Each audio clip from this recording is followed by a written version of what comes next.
হঠাৎ বিশ্বনবী দেখলেন আকাশের সূর্যের আলো ক্ষীণ হতে শুরু করেছে, কমতে শুরু করেছে। তিনি খেয়াল করে দেখলেন এর কারণ সাইয়েদনা জিব্রাইল বিশাল ফেরেশতাদের বহন নিয়ে পৃথিবীতে নেমে আসছেন। এসে বললেন, ইয়া রাসূলুল্লাহ, আমি 1,40,000 ফেরেশতা নিয়ে নেমে এসেছি। আপনি কি জানেন না, ঠিক একটু আগে মদিনাতে আপনার এক প্রিয় সাহাবা, তার নাম হচ্ছে মুআবিয়া ইবনে মুআবিয়া আল মুজানি, একটু আগে শেষ নিঃশ্বাস ত্যাগ করেছে। সাইয়েদনা জিব্রাইল বললেন, ও নবী, আপনি কি আপনার প্রাণের সাহাবীর জন্য গায়েবানা জানাজা পড়বেন না? বিশ্বনবী বললেন, অবশ্যই পড়ব।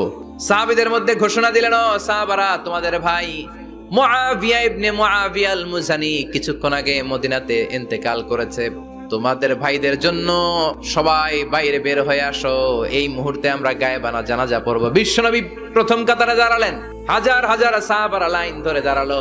সাইয়েদনা জিব্রাইল 1,40,000 ফেরেশতা নিয়ে সাহাবাদের পেছনে 2টা লাইনে দাঁড়িয়ে গেলেন। নামাজ শেষ।